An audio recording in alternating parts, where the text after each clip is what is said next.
Hello and welcome to Catholic Focus. My name is Kudakwashi Matambo.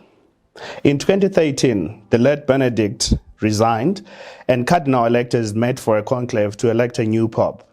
This year, 2023, we celebrate the 10th anniversary of the election of Pope Francis. In 2020, Pope Francis appointed Archbishop Paolo Rudelli to be the Apostolic Nuncio to Zimbabwe. Archbishop Rudelli by then was working as the Holy See's permanent observer in the European Council based in France. And today we're glad to have a time to meet with the Archbishop and talk about his work and also that of the Holy Father. Your Excellency, thank you for your time and welcome to Catholic Focus. I'm very pleased to be here. A lot of people really don't understand the work of an apostolic nuncio to any country. Would you help us understand what is your work here and how has been your experience so far in Zimbabwe? Well, first of all, thank you for this opportunity to have a talk with you and with all the people that are following us through social media. Well, basically, the word nuncio means envoy. So, a nuncio is a bishop whom the Pope sends to a given country for a sort of double mission to the church of that country and to the public authorities.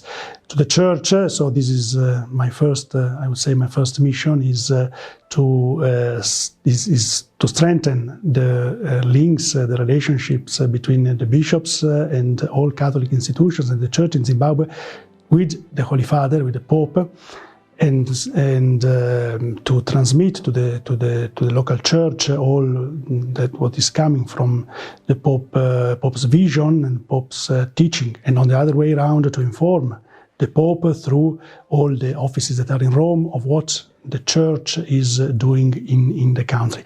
The second, let us say, side of my mission is to be an envoy also to the public authorities, to the government of Zimbabwe in this case, so acting like an ambassador and to represent the Holy Father as a person that has an international authority, an international status, and that can contribute through the life of the Church throughout the world, contribute to development, to peace building in so many areas of the world. That basically is my mission and the mission of every nuncio in a given country. Mm-hmm. You've worked in different countries, different missions, Ecuador, Poland, you're based in France, and now you're in Zimbabwe. How do you feel about your work in Zimbabwe? How is it any particularly different from the missions that you've worked before? Well, of course, any country has its own specificities, and I think that the one wonderful aspect of our work, let us say, is that we can be put in contact with the life of the Church in so many different contexts. That was the case for me, starting in Ecuador, in South America, in different cultures also.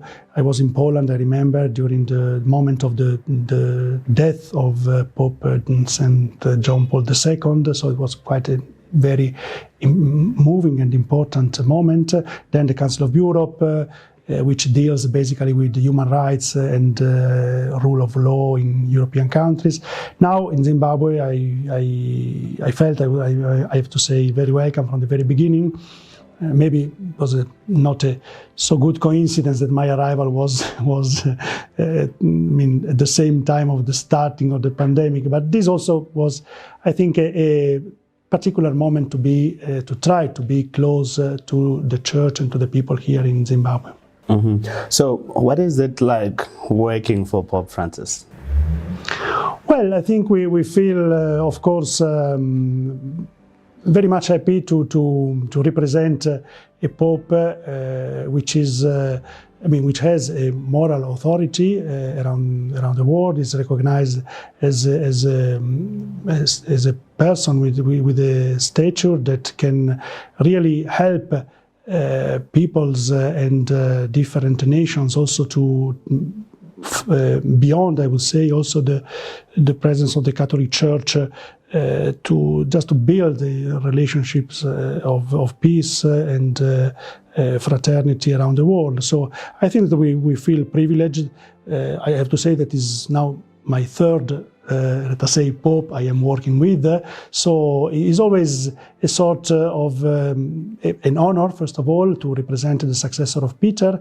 And then, of course, we have to also to try to channel the Pope's priorities, the Pope's vision, what Pope Francis is now trying to say to the Church first and then also to the world.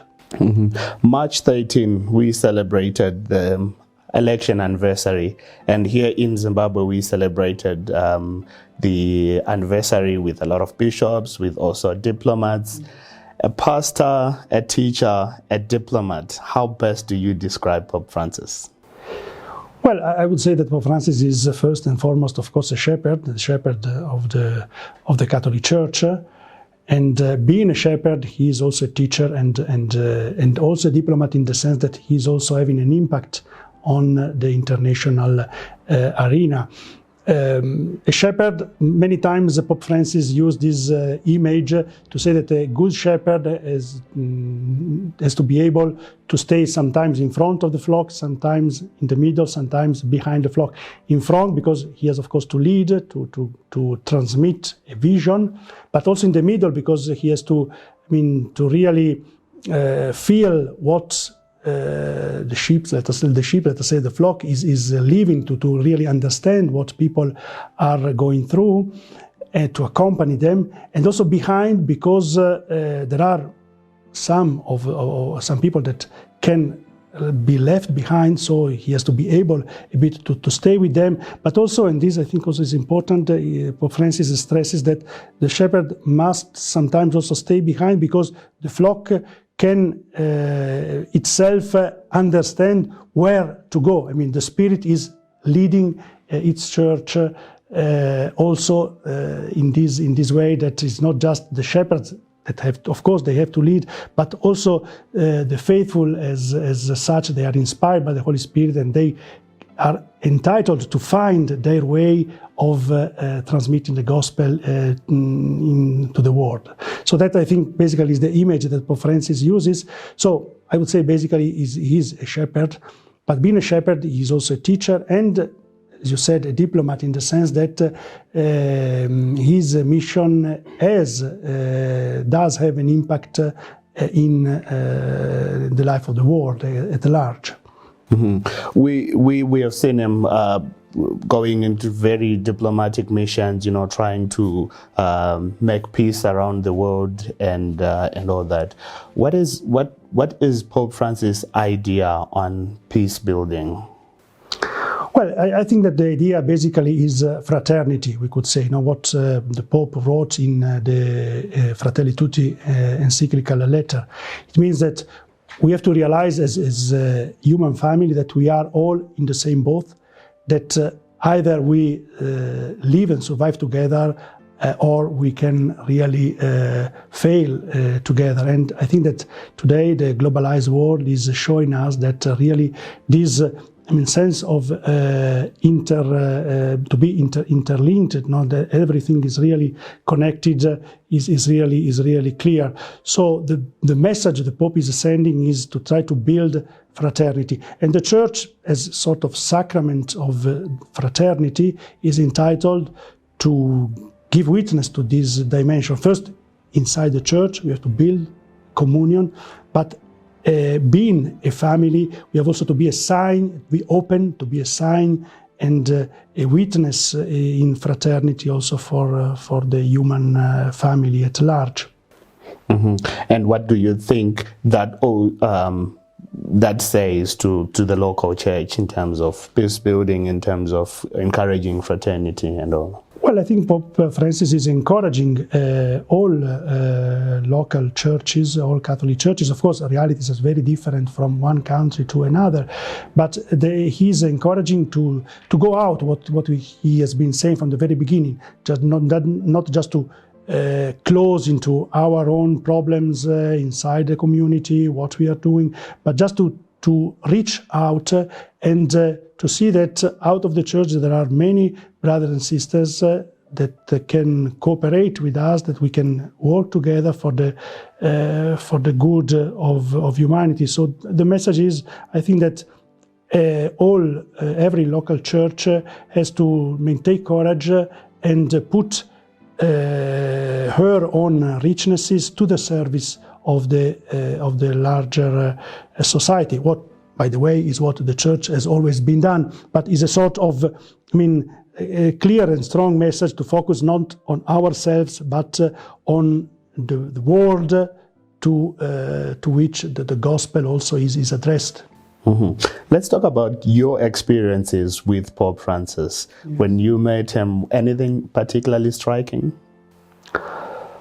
I think, I have to think, for example, the moment of my ordination as a bishop was quite an important moment. I remember that Pope Francis wanted to meet the four of us. We were four ordained in the sacristy before starting the celebration, just to tell us something very personal that he wanted to tell to us at that important moment. But also when I was in Rome working at the Secretariat of State, also some other moments more, say, even relaxing. The Pope is a person that make yourself at ease, so is also ready to joke and to laugh, and is very welcoming. I think this is really a pleasure to work with. So that's basically, I would say, are the moment. And there are also more, let us say, formal or work meeting when I go to Rome, for example, and we speak a bit about the situation of Zimbabwe, of the church in Zimbabwe, but always with this also, I would say, personal touch. The Pope is also, attentive to you as a person, not just doing business, but we are sitting as I would say brother bishops that are talking about the good of the church. Of course, he's in charge, he's the shepherd of the universal church, but we trying to help him, and there is, I think, this sense of brotherhood, also fraternity in our mission. Mm-hmm. And when he says "be at ease," do you actually become at ease? Well, of course, there is always, of course, you are always in a mood of respect. You know that you're not talking just to your friend.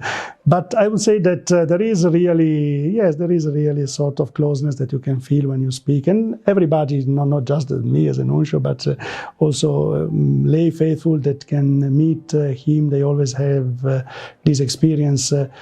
Like I would say, the Jesus and the gospel are teaching us, because that was what I think that Jesus was the same. It was not just saying I am the Son of God, but it was this kind of approach as a brother that should be the normal way of living, especially inside the church. Mm-hmm. You talked about fraternity and how Pope Francis wants to encourage, and also encourage, the church, to move with the people, to accompany people. And let's talk about the synod on synodality. What is the main purpose? What is the Holy Father trying to achieve with this process? I think that the main purpose is to go a step further in the implementation of the vision of the Second Vatican Council. Second Vatican Council happened 60 years ago. Of course, it has been 60 years. We tried to implement that vision. So the Pope is calling now to, I would say, to take a step further, also taking into account the new environment.